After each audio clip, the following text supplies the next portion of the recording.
Nosso evangelho de hoje é Mateus 7, de 15 a 20. Os falsos profetas.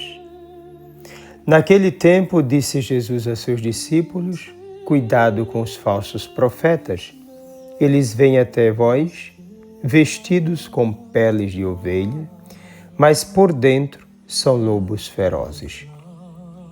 Vós os conhecereis pelos seus frutos. Por acaso se colhem uvas de espinheiros ou figos de urtigas? Assim toda árvore boa produz frutos bons, e toda árvore má produz frutos maus. Uma árvore boa não pode dar frutos maus, nem uma árvore má pode produzir frutos bons.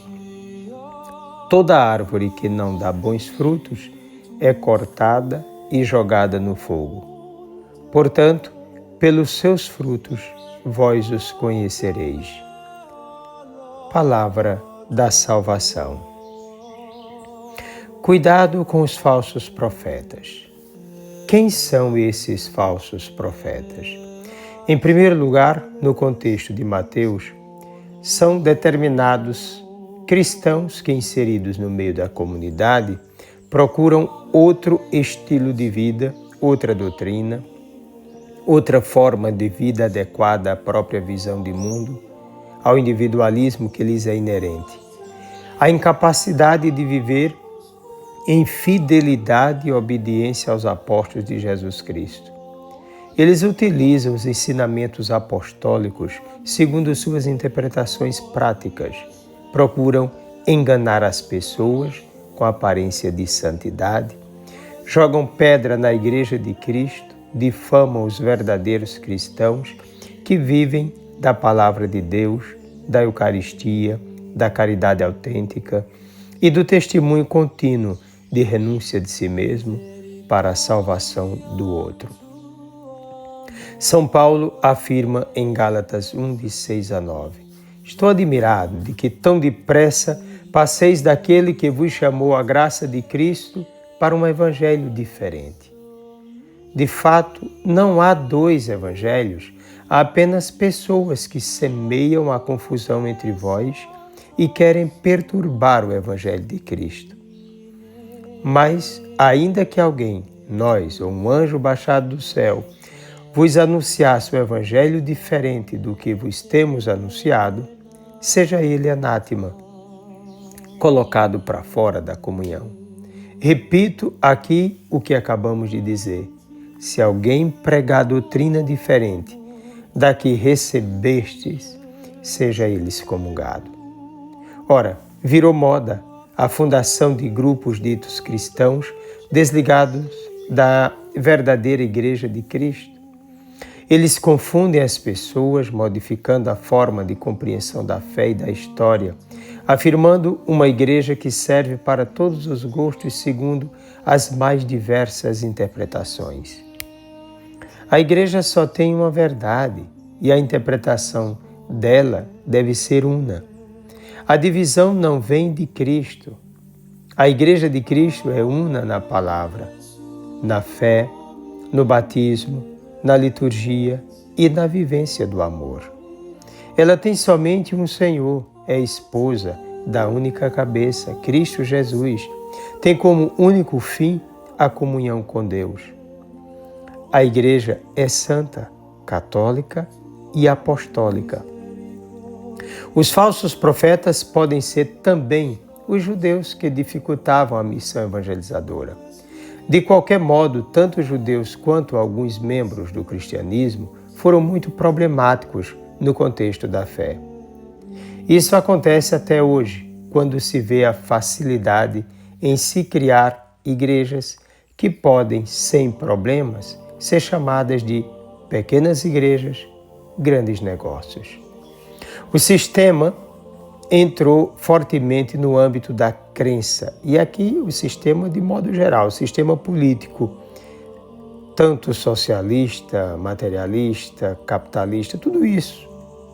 O resultado disso, mediante uma profunda crise de identidade e um enraizado individualismo, é a utilização da palavra de Deus como meio de aquisição financeira, de enriquecimento de falsos pregadores e deturpadores da mesma palavra e manifestação pública de repúdio à Igreja de Jesus Cristo. E o pior, isso acontece também dentro da própria igreja. Assiste-se hoje à degradação da verdadeira fé, lançada por terra como se fosse causa de divisões e confusões. Crer tornou-se algo muito relativo por causa do esfacelamento e divisões no cristianismo. A fé foi relativizada, objeto do consumo individualista. Os falsos profetas deturpadores da fé são filhos de Satanás, inimigos da Igreja de Cristo, fundadores de ilusões. Não se pode querer a salvação e entrar numa seita ou igreja particular fundada por homens. Ou a igreja vem de Deus, ou então a ele não pertence. Os falsos profetas da atualidade negam a Eucaristia, a Igreja Una, Santa, Católica e Apostólica, a tradição apostólica, a divindade de Jesus Cristo, a maternidade divina de Maria. E aí nós temos aqueles chamados de protestantes, a sua virgindade antes, durante e depois do parto. Aqui nós temos protestantes e alguns católicos.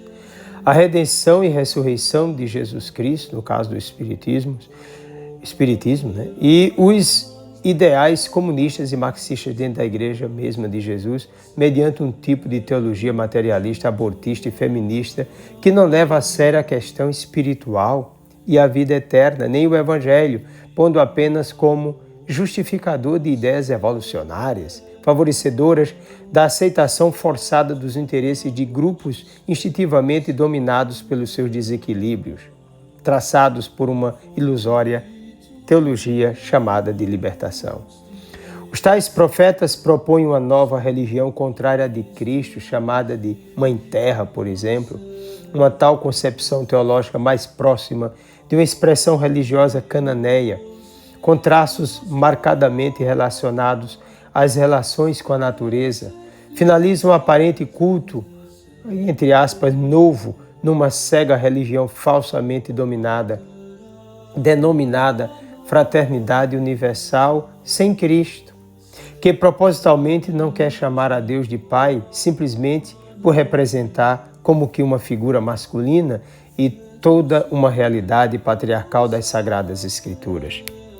Essa tal nova forma religiosa que tem a terra como um ambiente comum, isto é, o paraíso, aqui entre aspas, a ser construído aqui mesmo, lugar onde todos, mesmo na diversidade de suas expressões de fé e cultura, de modo geral, manteriam a unidade em nome do inominável, do inexistente, do não-Deus, quer implantar a ideia de uma Eva empoderada como modelo, ícone perfeito, ao contrário da Virgem Maria, que se fez submissa à ordem patriarcal pelo fato de ser, sim, a vontade do Pai. Os erradamente chamados teólogos desse retorno ao assassinato da verdade revelada não têm fé e por isso anseiam por uma religião sem sacramentos, sem o Evangelho, totalmente distante da verdade exigida pela Palavra de Deus, que exige uma só fé, um só batismo e um só Senhor. Há também aqueles que exageram na ponta contrária, que era uma igreja no formato de uma época contrária à que nós vivemos, os chamados reacionários. Esses profetas são anunciadores de uma nova ordem mundial, tendo um só governo para todo o planeta, uma só religião, não a fé cristã, uma só cultura, uma só política, uma só educação, uma realidade sem a verdadeira liberdade dos filhos de Deus. Indiretamente, são preparadores do anticristo, inimigo da encarnação, vida, morte e ressurreição de Jesus, o Filho de Deus. Diretamente aprovam tudo o que contraria as leis de Deus, chamando toda sorte de iniquidades de realidade humana e, portanto, permissivas e libertadoras. Contrariá-los, segundo eles, significa atraso, ignorância, desinformação e desrespeito. Seguir de perto a negação de Deus é o que parece intelectual nos principais centros educacionais do planeta atualmente. Eles conseguiram a façanha do envenenamento intelectual e fiducial nas universidades e agora com toda a força também nas demais escolas, desde o início educacional. Tal envenenamento já atingiu todas as principais instituições legítimas da sociedade. Vê-se claramente pessoas em grau avançado de zumbificação, de almas, entre aspas, mortas enquanto parecem viver o que não dominam mais, agindo ridicularmente aos olhos de quem ainda possui lucidez e esperança. Cuidado com essa gente. Eles falsificam o entendimento da verdade, não aceitam mais o sacramento da confissão.